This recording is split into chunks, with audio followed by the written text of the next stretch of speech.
Democrats are upset about speeches like that and about the Trump presidency itself, of course. But for more than a year, they've consoled themselves by looking ahead to the midterms, the 2018 congressional elections. And they thought to themselves, we're going to win big, we're going to take back power. And they may. But recent polls show that Democrats' once massive lead is shrinking, and now to almost nothing. A new poll over at CNN shows that Democrats have only a 3-point advantage on a generic congressional ballot. Is this real? What does it mean? What is going on here? Tom Bevan, co-founder of Real Clear Politics, follows this stuff carefully for a living, and he joins us tonight. So what is this about, Tom, and is it real? Oh, I definitely think it's real, Tucker. You go back and look in mid-December, the Democratic lead in the generic ballot, and that's the question. If the election were held today, would you vote for the Republican or Democrat? Democrats had a 13-point lead. As of today, it's down to 6 in our Real Clear Politics average. And as you mentioned, the CNN poll went from 16-point lead for Democrats 2 months ago down to 3. We've got another poll showing it down to 1 point. So this is real. And it is, just as a point of reference, in 2006, when Democrats won 30 seats, they finished with a 7.9 percentage lead in the generic ballot. And so they're at 6 now, and they need about 24 seats. So I think they're in that range where it's making them very, very nervous. So Republicans in Congress have been assuming for months, I've talked to them, that they're going to lose big and that Nancy Pelosi or whomever is going to be the speaker. Now they think they've got a shot, but they're concerned about intensity. Voter intensity on the left is really, really strong. How meaningful is that intensity? Oh, it's meaningful, particularly in a midterm election where it's all about turning out the base. And Democrats have had advantage in that. But again, back to that CNN poll, that was another finding that I think was disturbing for Democrats. They showed that Republican intensity is up now and was matching the level at Democrats. And if that's the case, it's not at all a sure bet that Democrats would take back the House in November. This is all a little confusing, and Trump's personal approval numbers are confusing given that the Stormy Daniels story, which is the single most important story ever covered by the American news media, I think we both agree on that, has dominated the coverage for the past 3 or 4 weeks, month, 2 months, I don't know how long it's been.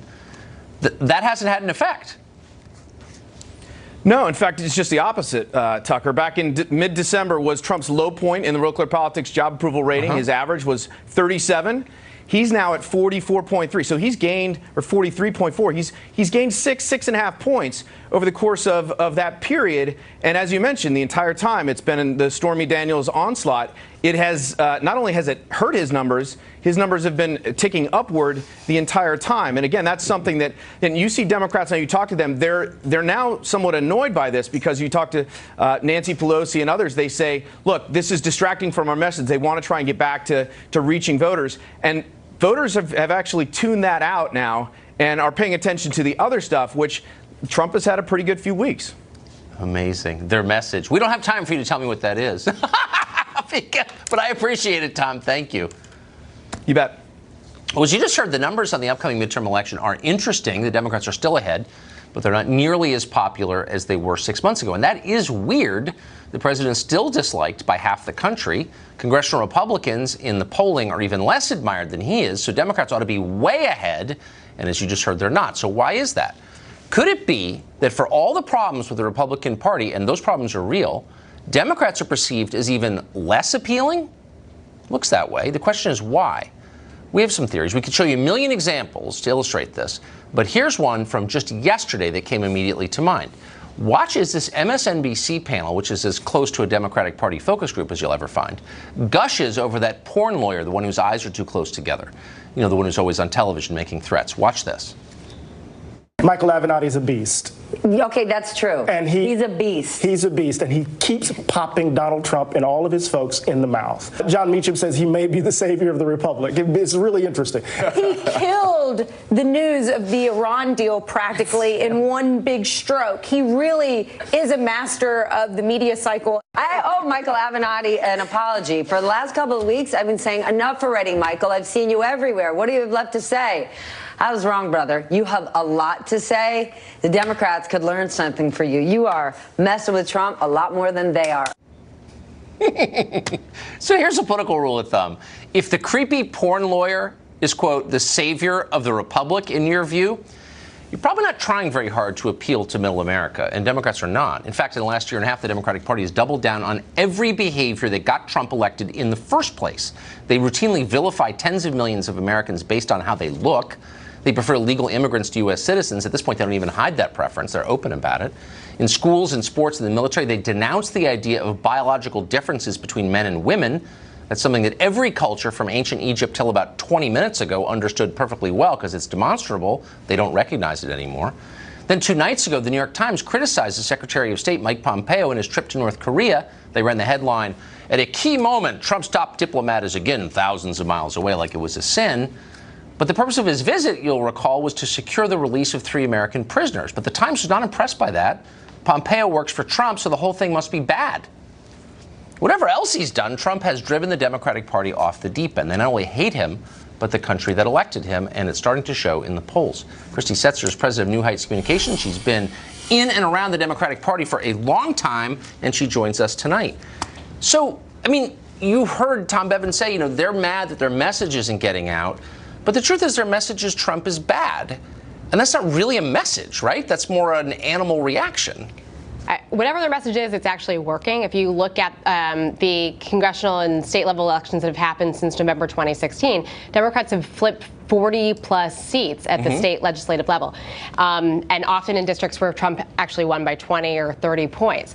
So we can quibble about what the message is, but we can't really quibble right now about whether or not it's working, because it clearly seems to be. Well, I mean, of course, to some extent, Trump is still loathed by half the population. It's his first midterm, so historically, of course they're going to pick up seats. So the question is, where's the wave?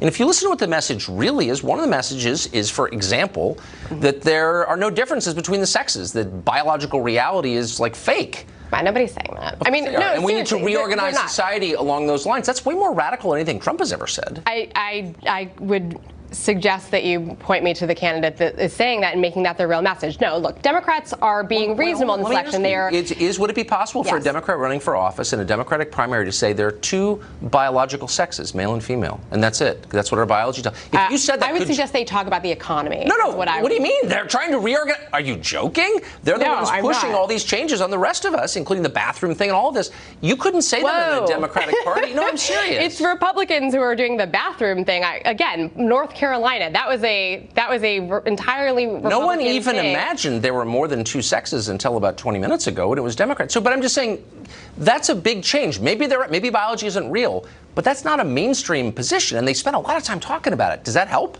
I would say that if you wanted to make the argument to me that Democrats should or should not be talking about impeachment, they should or should not be spending a lot of time on Stormy Daniels and Michael Avenatti, we can have that conversation, and I would be happy to. But there is no mainstream Democratic candidate who is talking about, as you said, the differences in biology. You could say, as a Democrat, I'm serious, because I think it's reordering society is always a big deal. And pretending biology is fake is too. So you could have a Democratic candidate who would say there are 2 biological sexes. That's it. He could get away with that?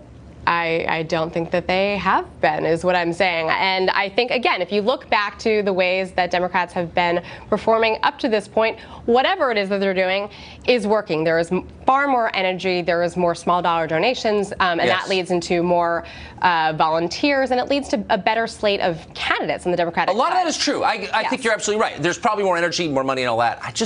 I'm waiting for the wave. We'll see. I hope you'll come back election night. Thank you. Christy Setzer, thank you.